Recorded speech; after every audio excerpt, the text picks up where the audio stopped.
So we're here to talk about mobile messaging. I think this is a really, really exciting topic, and I'm really, really excited to chat with two people that are doing very, very interesting things in mobile messaging.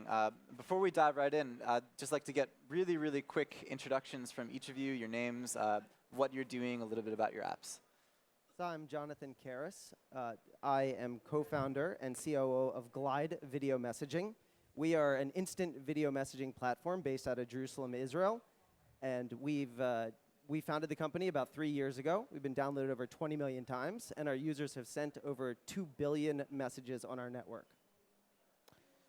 My name is Micha Benoliel. I am a CEO and co-founder at Open Garden. And we are the creator of this app, which is famous in Hong Kong, named FireChat.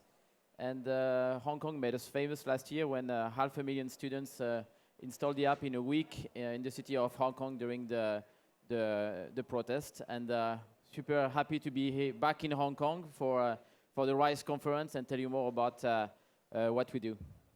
Okay, great. So mobile messaging is huge. It is, in some cases, arguably a saturated field in some markets. I'm going to run through some statistics very quickly just so we understand how big this is. WhatsApp has 800 million monthly active users around the world. Market dominance in Latin America, certain parts of Europe. Facebook Messenger has over 600 million monthly active users all over the world. WeChat in China has over 500 million monthly active users. Viber has over 230 million monthly active users, market dominance in certain countries in Southeast Asia and Africa. Line has about 170 million monthly active users across Japan, Taiwan, Thailand. You guys are small fries. What's your contribution to messaging when there's already so many people that are using these messaging apps on a regular basis? Well, really, our goal has been to change how people interact through video. You can think of our product kind of like a video walkie-talkie. So what we've done is enable users to have real-time asynchronous conversations through video, which is a unique experience. Now, in terms of the saturation of the market, what we found is that it really is about different segments, different places in your life and different relationships and communities that you have. There's space and availability for different apps to be your communication platform of choice for those different communities. Mm-hmm.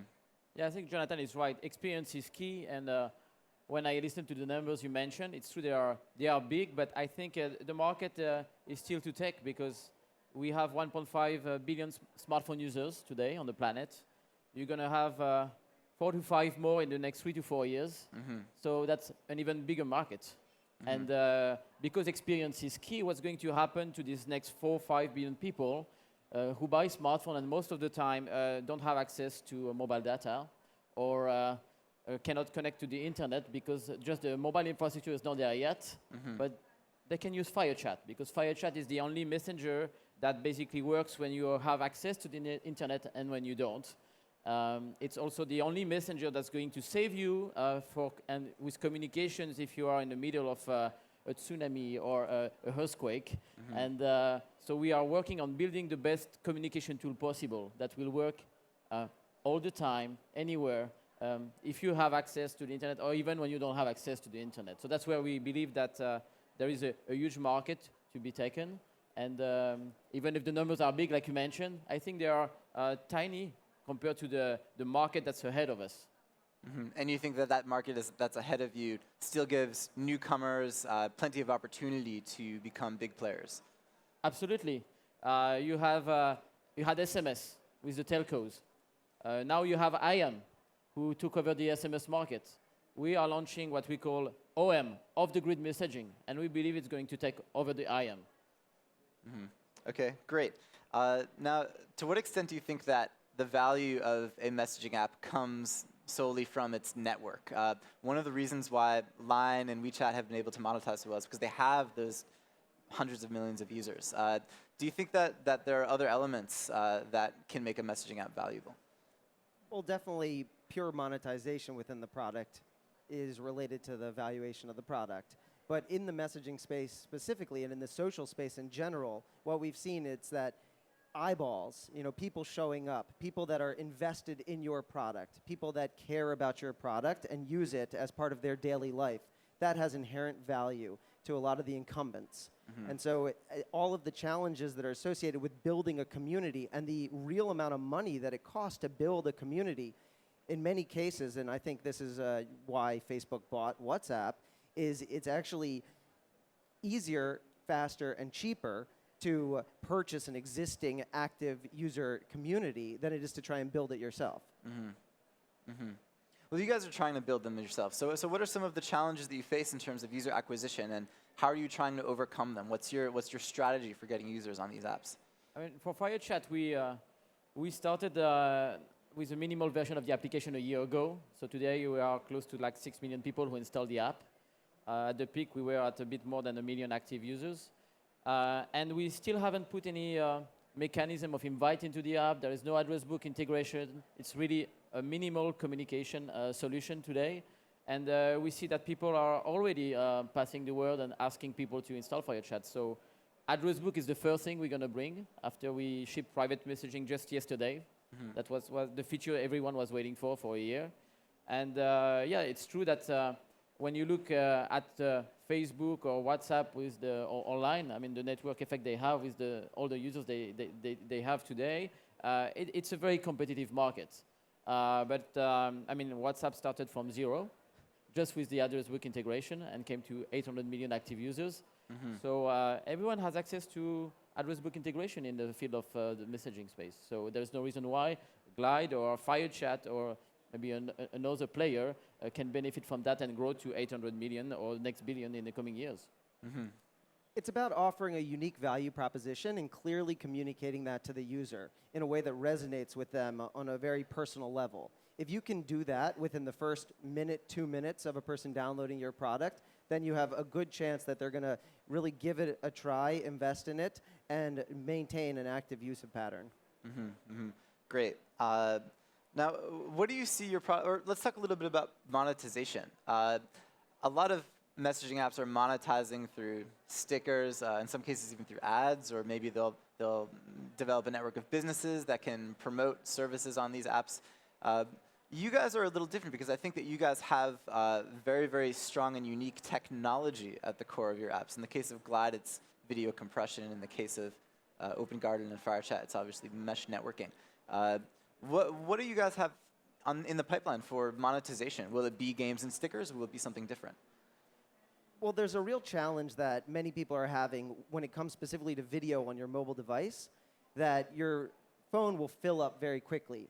So one of the advantages of Glide is that we're essentially offering an unlimited or nearly unlimited amount of video storage.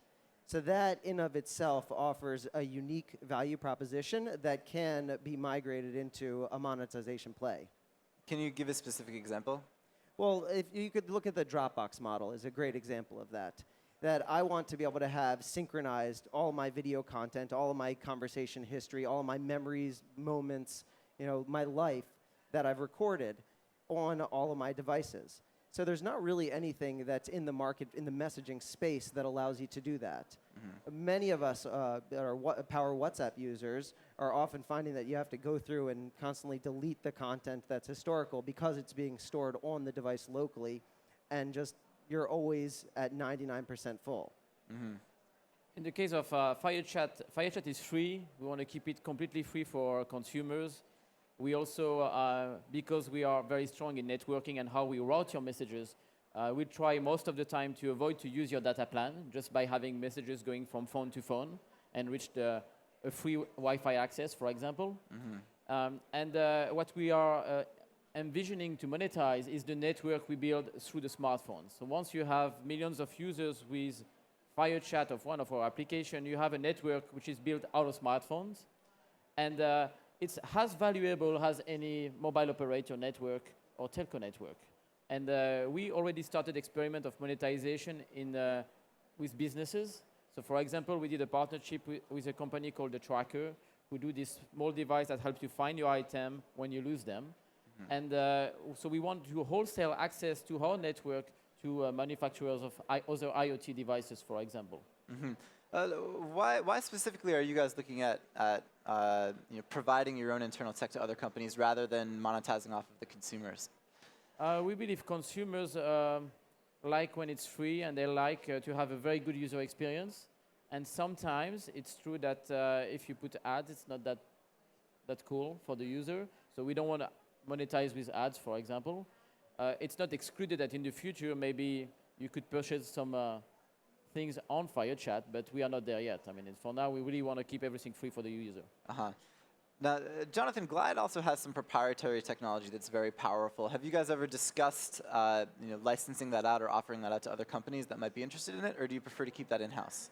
So for the time being, we're interested in keeping it in-house, but we have explored the possibility in a number of verticals that would be very interesting to move into at some point in the future of our company. Things like healthcare, search and rescue, all different types of areas where it would be important to be able to instantly send a video of significant length to any number of people anywhere in the world. Cool, great. How do you guys see your products evolving over the next 2 years? If you had a dream vision for this product, what might it look like? I would love to reach quickly 5% of the population in every big city on the planet, because with this magic number, when we reach that number, we know that we can deliver message just off the grid through smartphones of people to almost everyone in the network. So we can guarantee, for example, in Hong Kong, if we have 5% of the population with FireChat active, then we can deliver messages within 20 minutes all over the city, even if there is no internet access.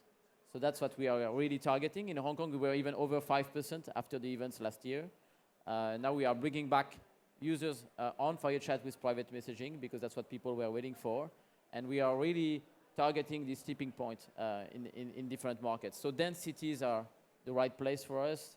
Emerging markets are great because that's where you have also big cities with a very dense population. We look forward to expanding all the different ways that people can enhance their relationships with people that they currently know and people that they will know through the power of video. Video is very emotive. When you hear someone speak, when you see their facial expressions, you connect with them on a very intimate level. So we envision that the product over the next couple years will allow for people to enhance the relationships with people that they haven't even met yet. So I'd say social discovery is something that's important to us. Great. Now, video messaging is something that often we see certain features in chat become popular among certain groups of people. For example, push to talk, kind of like a walkie-talkie. If I push a button and then speak into my phone, it's become huge in China, huge in certain countries in South America, and then in other countries, people are like, I hate push to talk, it's annoying. Are there any specific groups of people that you've found video messaging to become very popular among that are maybe a little unexpected?